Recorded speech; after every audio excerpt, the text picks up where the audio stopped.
asalaamaaleykum suñu mbokku internet Ado Spécial ku ci nekk maa ngi lay nuyu di leen ziar di leen wax Ado Spécial elle est de retour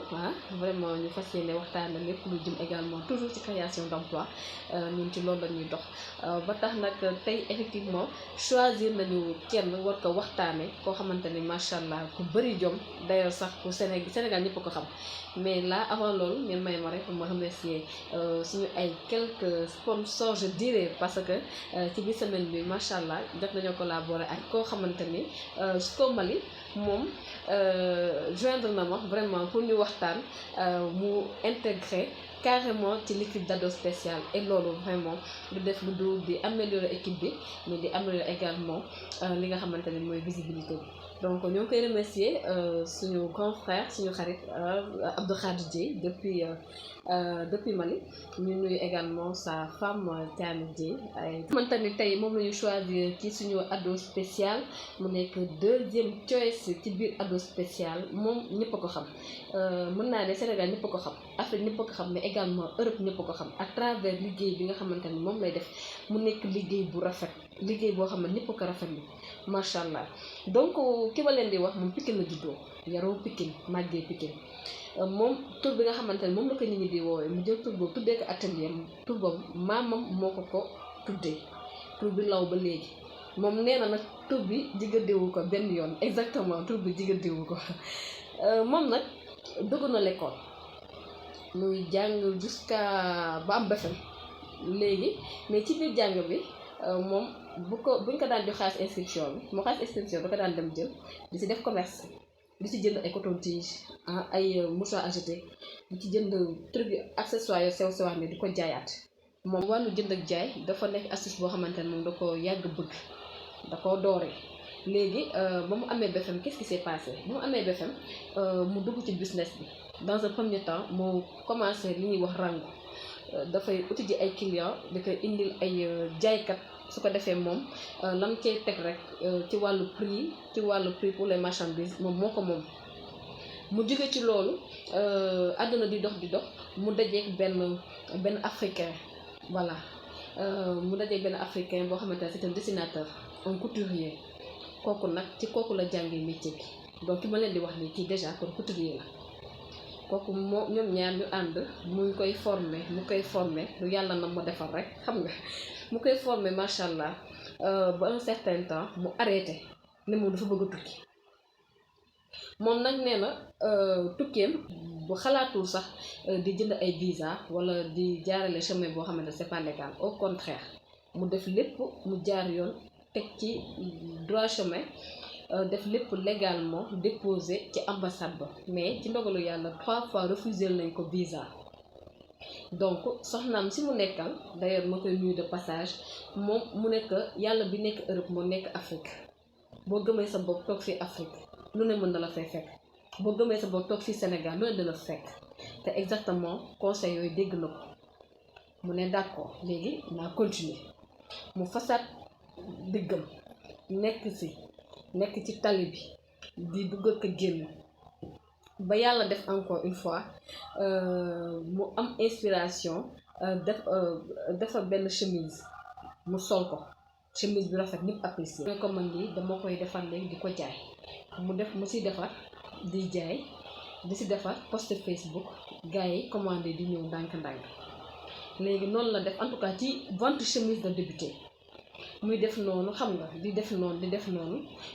mais lépp rek ba tey moom amul atelier dafay wër rek di dugg fii di ñaw xam nga dugg fii di ñaw di taqale yooyu ba par la suite ñu toll juste ci événement Korité moom xamal na ma ne du événement boo xam ne da ngay jaay ay chemise donc plutôt ay tenues traditionnelles lay doon mu posté Facebook ne moom moo ngi collectionné ay tenues traditionnelles yoo xamante ni vraiment boo ko solee beneen affaire lay doon léegi les grandes dames ñëpp vraiment jamono at moomu daal en tout cas nee na ma jamono jooju képp koo xamante ni solo moom li mu ñëw dafa mel sa Korité neexul donc commande yi macha allah commencé mais noonu nag après Korité bi c'est la tegee projet vraiment ubbi benn dem Touba Darou Salaam à Sandaga mu ubbi fa benn boutique décoré ko ba mu nice te nee na ma aussi boutique bu mu fa jël ci kaw la nekkoon 4e étage te boutique boobu moo gën a cher je te dirais moo gën a cher ci centre commercial bi moom mu am audace jël ko te bien vrai que ay moyens mi sax mayu ko woon loolu toujours rek moom nee na day viser fu sori te ba mu ko defee également ba décorer ko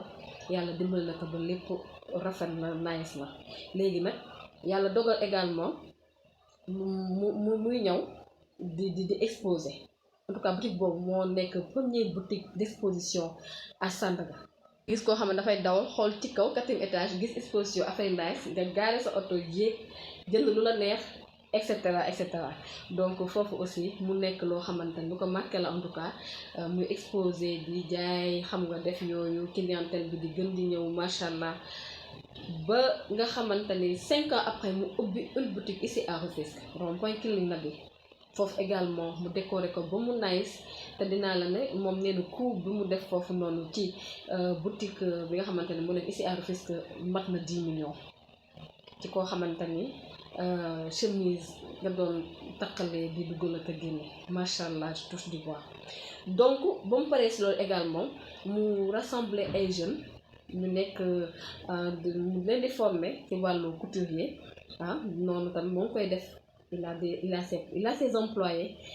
pour l'instant il a 12 en tout cas employés également koo xamante ni day jox conseil aux jeunes couturiers waaw ñu bari dinañ fay ñëw di ko demander conseil ñu bari dinañ ñëw ne ko yaay suñu idole donc loolu yaakaar naa mën sa liggéey rek moo waral loolu noonu yëpp moom nag nee na courage jom fulla fayda ak gëm boppam moo tax tey bii nii macha allah yàlla dimbali ko ba mu egsi fii mu egsi dinañ koy solliciter en tout cas sur les plateaux télévisés ci wàllu lu jëm ci wàllu couturier moom tuddul nen lu dul Ardo Collection ki may wax vraiment Ardo Collection la moom Sénégal ñëpp ko xam li ma leen wax Afrique ñëpp ko xam Europe ñëpp ko xam parce que day exporter sa marchandise beaucoup en Afrique mais également beaucoup en Europe di ñëwal ay mariés en Afrique en Europe et cetera donc ma di leen fàttali rek ngeen abonné ci Ado Spécial su ko defee toujours ngeen mën a nekk ci fil d'actualité Ado Spécial moo leen di remercier di leen sant di leen gërëm vraiment gis naa taxawaay bi gis naa ni ñëpp ngeen ci jàppee waaw parce que message yi appel yi maa ngi dégg yëpp vraiment je vous remercie du fond du cœur te lépp loo leen wax incha allah man loolu laay def seen choice ngeen bëgg ma koy choisir man kooku laay jël commentaires yi maa ngi koy lire vraiment je vous remercie kontaan naa si yéen donc bu loolu weesoo également ma leen di jox rendez-vous ci beneen édition Ado Spécial donc je vous remercie et jusqu'à la prochaine incha allah.